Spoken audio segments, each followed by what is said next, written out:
Congressman from the 3rd District in California? 21st. 21st District, okay.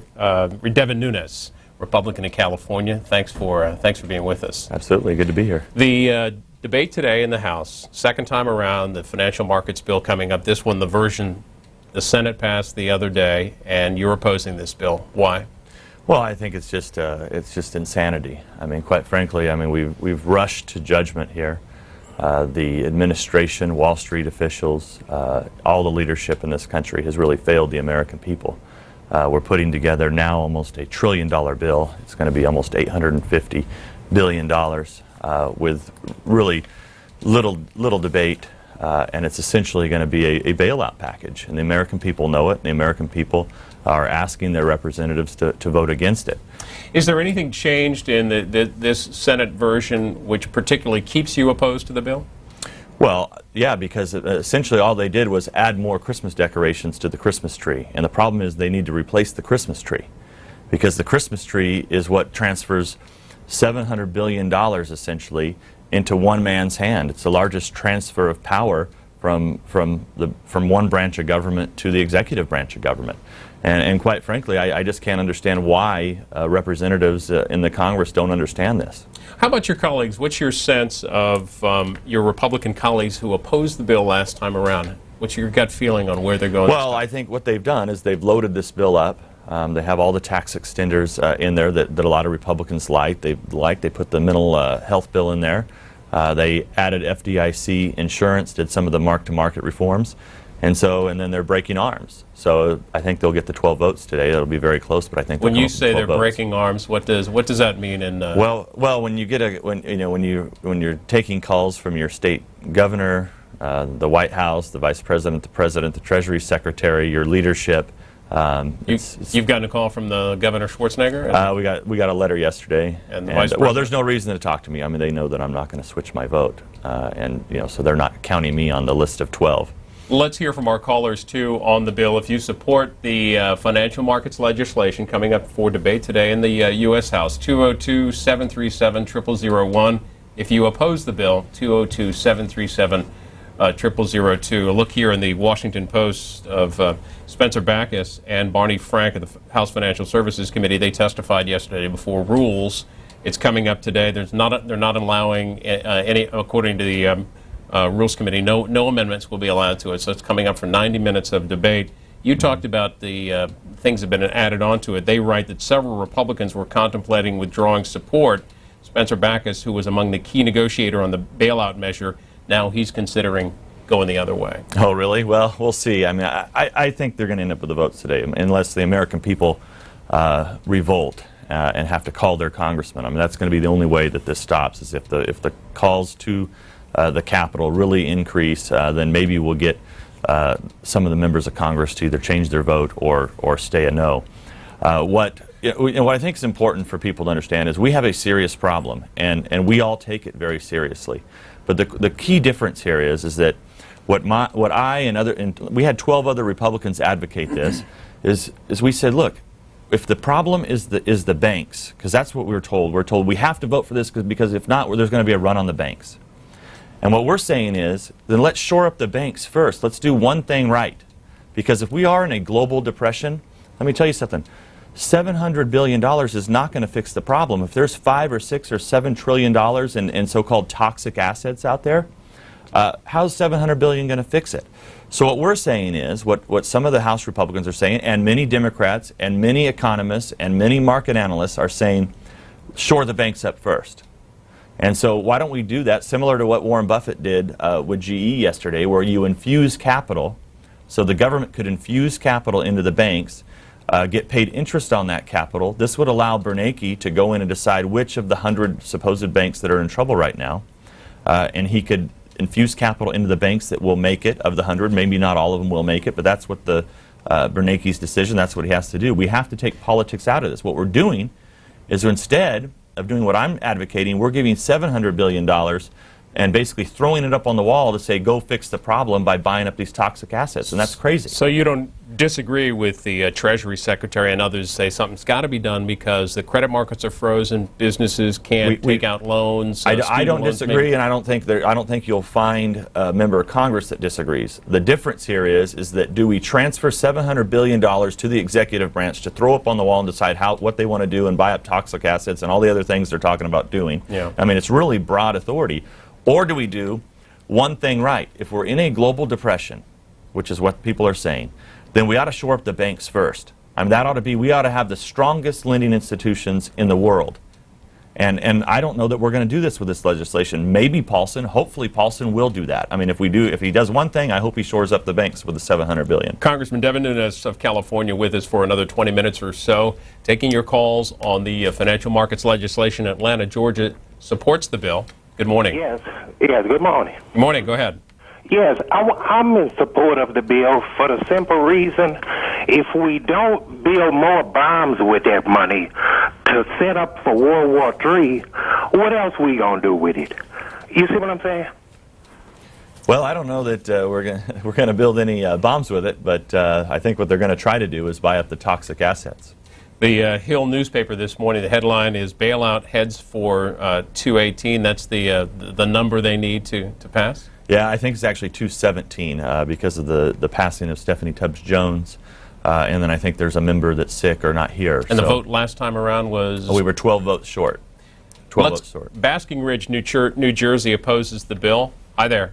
Hi, how you doing? Fine, thanks. Well, the reason I oppose it is that the government is going to get involved with business, and the government has trouble running the government besides getting involved with business, and I'm totally against that because it's just going to cause more problems, more bureaucratic regulations that have nothing to do with business. Let the people run it that understand it, not politicians that want to play politics with it. Well, I don't disagree with you at all, and I think that's the trouble is that, if we just throw $700 billion out there, we don't know where that money's going to go. And it allows, one branch of government to decide who the winners and losers are going to be. There's a good chance that only the big guys will get bailed out and the little guys won't. And I think the American people see it as very unfair, and that's why 12 of us, there was 12 Republicans who said, we will vote for the package if you shore up the banks, if that's what you want to do. If you want to shore up the banks, we'll support it. If you don't, then we don't want any part of it. Congressman Nunes, you are a farmer by occupation? Yes. Yeah. What have you heard from fellow farmers about how this whole situation with credit, et cetera, is affecting their business? There's been no impact at the local level at this point, and that's part of their problem is that if there is a credit crunch, it hasn't been seen on Main Street yet. Is that because farmers and others in your area are working through local or community banks? The community banks, and they're not borrowing as much money. But what we have to do, you have to understand, is that we're not advocating doing nothing. We're just advocating doing something and doing it right. I believe that the leaders in this country have created a panic. They've created a global panic. Now, does that mean that we're not going into a recession? No, I think we have a bubble that's about to burst, and what we'd like to do is slowly deflate that bubble. That's what they're trying to do. But you have politicians, and virtually every newspaper reporting in this country, they're following the Dow Jones up and down as if based on what Congress is going to do.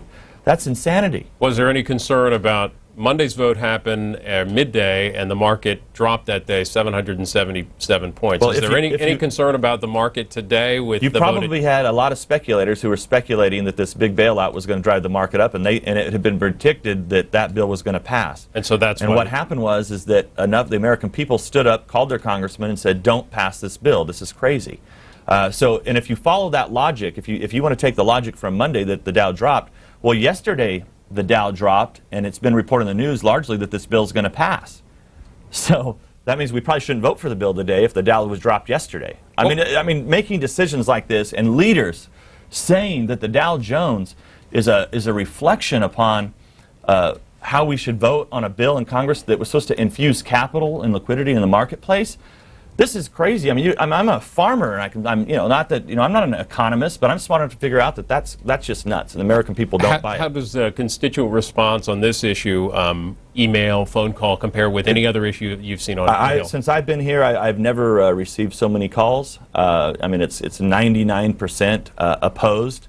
Until the last couple days, and if you notice a spin going on, is that, oh my gosh, the calls have changed. Well, what's happened is I mean, and I'm not, I'm a capitalist, but I mean, this is all about the corporate lobby machine in motion. And so the calls that are being generated that are flying into the members' offices now, it's still 90% opposed. But now you have 10% of the people calling in are being asked to call in by the lobby community, by corporate America. People that basically have their hand in America's cookie jar, that want part of the $700 billion. Look, investors take risks, sometimes they take bad risks, and the government shouldn't be bailing them out.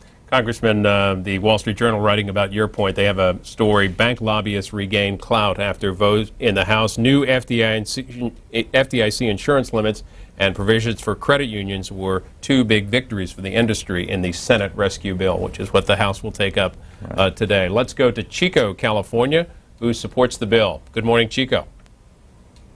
Chico, California. Are you with us, Chico? It's pretty early out in Chico. They're probably asleep still. Let's go to Chicago. Opposing the bill, good morning. Yeah, thanks for taking my call. Sure. But, clearly something needs to be done. But the big question I had immediately was the timing of this. Paulson and Bernanke dropped this in the lap of our representatives. It was a ticking time bomb, and we've been hearing about it from expert after expert for several years. So the timing of this is really suspicious, 2 weeks ago, right before a recess. So I really would like to ask this representative, as Chris Matthews asked Representative Cantner on his program, is this, it seems partisan, it really does. It seems like it's a way for the Republicans to run from the policies of the Bush administration in the last 6 years, and then really the Democrats really couldn't really do much without a bigger number. So, do you think this is providing cover for Republicans who are running home for or going home for, their campaigns, and where they do not have to take responsibility for the policies that got us here? I want to just quote one thing that Matthew said. He said, I've never in my life, he said this to Cantner, I've never in my life seen a party run from its own record like the Republicans have. So again, I ask about the timing, and former Secretary of the Treasury, Paul O'Neill, was on David Gregory's the other night, and he just said, look, 2 years ago, you guys should have closed down these loans, and that 30% of the people who were getting these loans were missing their very first payments. Thanks, Chicago. Got a response from the congressman. Well, I think what you have to look at here is that you have it's a bipartisan panic that's been created from the very top leaders in this country, who basically quickly wanted to do something, which I agree that we needed to do something quickly, but this is just crazy. This is just a crazy plan. You're throwing $700 billion out there. You're buying off votes. It's just a gross misuse of taxpayer dollars. When the reality of it is, we ought to be calm.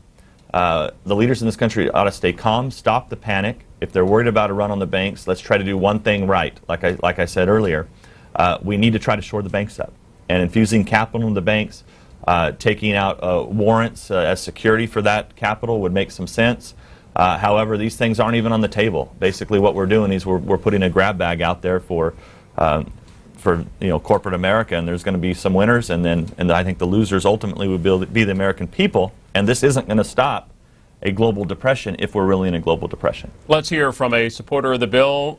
We go next to Orlando, Florida. Hi. Hi. Yes, Mr. Nunes, you had mentioned that you didn't think that the credit crunch had yet reached the local level, but I'd like to inform you that I have two sisters who are in real estate, and they had found buyers for homes who were actually approved for a loan, but then the bank did not offer a loan to either of those customers. They've already stopped lending money, so it has reached the local level.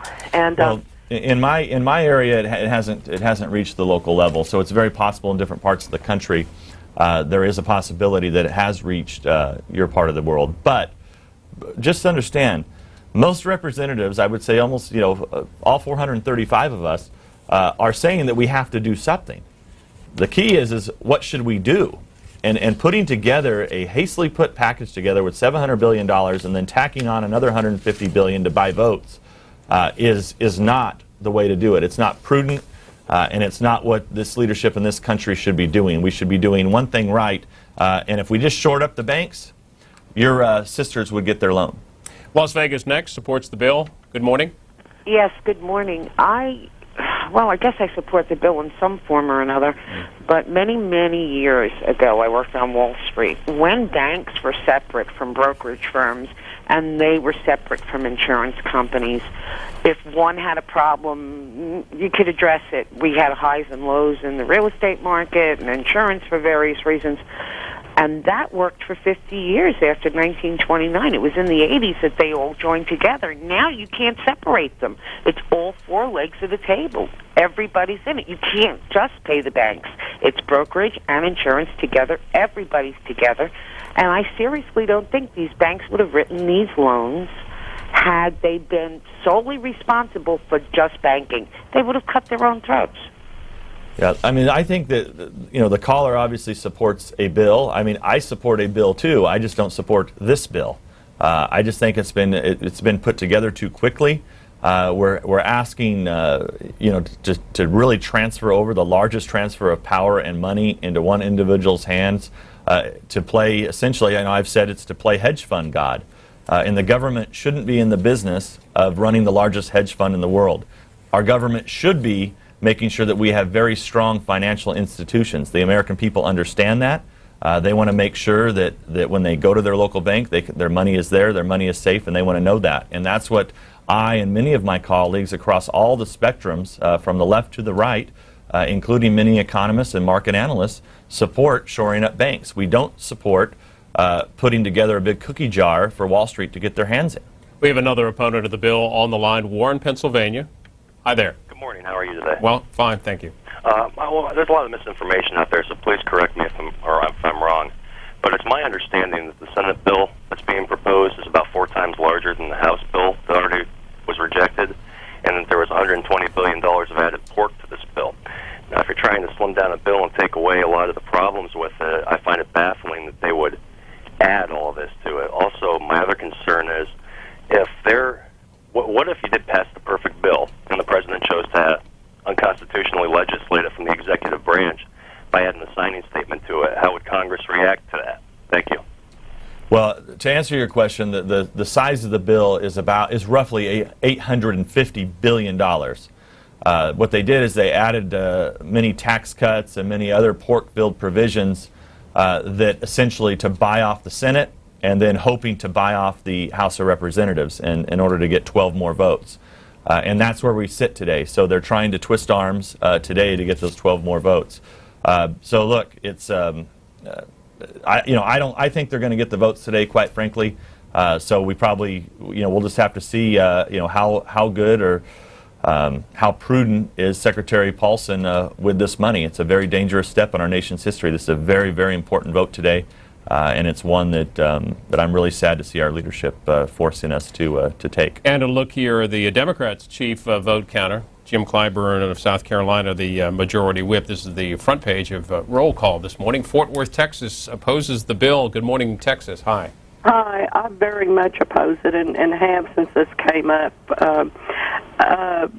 On C-SPAN, on your program the other day, somebody who called in mentioned selling bonds privately to take care of this problem. Right. And I also listened to Pat Choi, I think is his name, who was Ross Perot's running mate, and I know he's been up there talking to some of the congressmen, and he had a wonderful plan.